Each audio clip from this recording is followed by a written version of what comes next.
Hello and welcome to The Hero Spouse. I'm Kendra Ruth, here to answer one of your questions about marriage and midlife crisis. Today we have Debbie.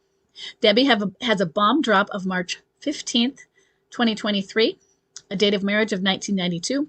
She is a vanisher and she's not familiar with energy types or energy levels. Given that he's a vanisher, it may be a little bit harder, but just given that he is not at home, more likely to be high energy than low energy. She says, when I left, he paid the $500 for 2 months. I'm assuming rent, something like that, or I guess there's more. But he paid $500 for 2 months and has not sent anything the last 3. His excuse is he has no money, which I know is a lie. The alienator is still living with him, along with my son, who's 32, my son's girlfriend, and they're all working. I have to go to Ohio where they live because I have to take care of business, and I also have to see my son. I'm very anxious about going because the last time I talked to him, he really monstered and most of it didn't make sense. I believe he's on hard drugs. Again, along with the alienator, she is supposed to be in recovery but is probably right back on them now. I'm sure they're playing off each other. I don't want a big mess when I get there. What would be the best way to handle this? I honestly want to go there on my 32nd wedding anniversary on February 7th. I'm thinking you want to go there as a stand, as that sense of empowerment because this is your anniversary. But I don't know. But because it's a symbol. I am not standing, she says.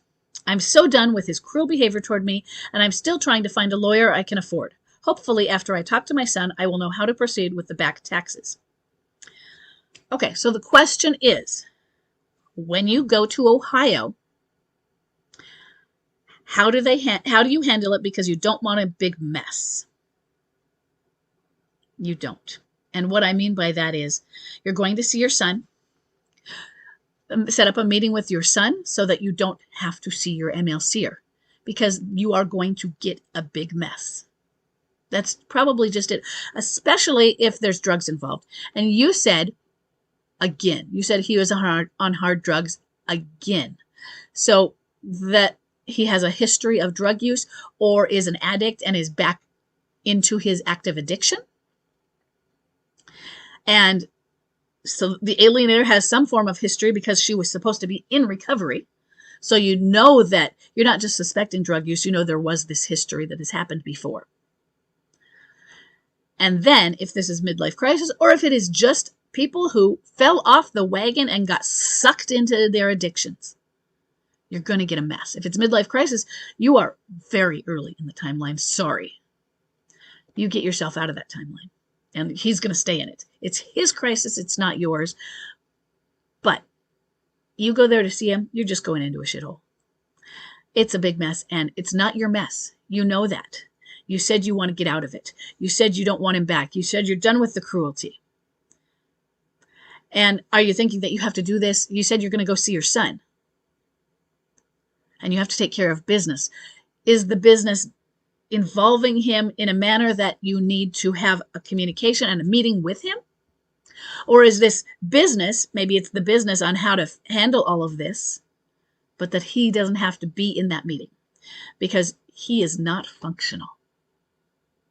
And you are going to go in it with certain possible expectations of him. Can't he just be functional for a few minutes? In other words, can't you just talk to me nicely? Can't you just, and there's going to finish that sentence, can't you just, and he is not going to meet those expectations. He will fail unless your expectations are for failure. So no, the way you handle it is you go in and you meet with your son, give him a hug, and you proceed with your business. But you have to let go of the other pieces. Because you're handling it. How you're going to handle it is you're going to approach everything with grace. And you're going to walk above it. That's why you don't need to see him. Because you are very early from bomb drop. There is likely still a lot of attachment. And the attachment, that doesn't mean you want to be with a person. It means that your emotions may still be enmeshed. And yours right now are understandably, and I'm going to validate it, they should be. You have every right to it, but yours are anger. But there is an attachment in that anger. You want to be it, and you want to give him a piece of your mind, maybe. Or you don't really want to when you logically speak it, but if you don't want to, but you can't control it when you get there, you just have to say it. That's an attachment.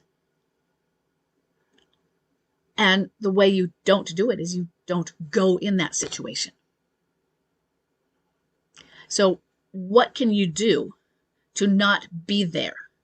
To be there for your business, but not be in his presence. And meet with your son and give your son a hug and say, I miss you. And then go on with your business. That's what you need to look at.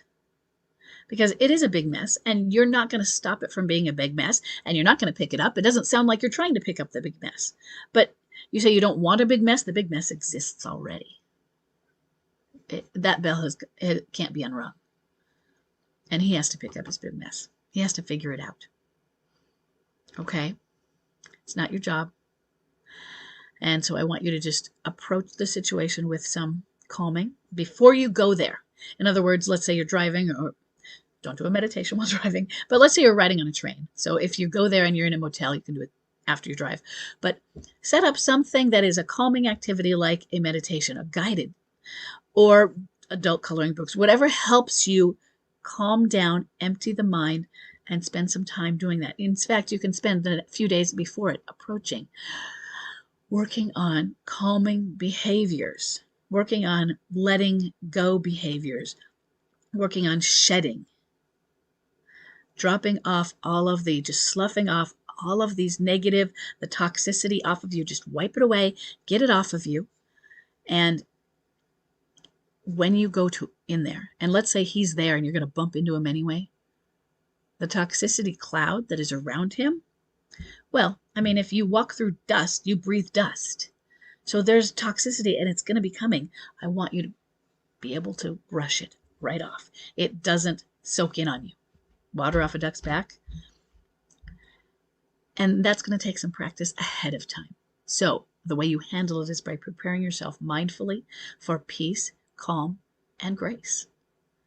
You go in there approaching it as, this person is an addict, and I have empathy for addiction, that this is a disease, but I am not the cure for the disease. I am not the therapist for the disease. Even if you are, you're not his. Kind of like you're not going to be your own lawyer. You're not going to be your spouse's therapist. You're not going to be the fixer, the rescuer for that person. It's too toxic for you. You'll get too wrapped up in it. And so you're going to approach it calm, peace. Yes, there are things you have to figure out. And he is going to claim, I can't do these things. I can't do these things. You know he's working. What evidence do you need to line up to court to prove that? You take it to the legal avenues and cut him right out of it. Okay? Okay.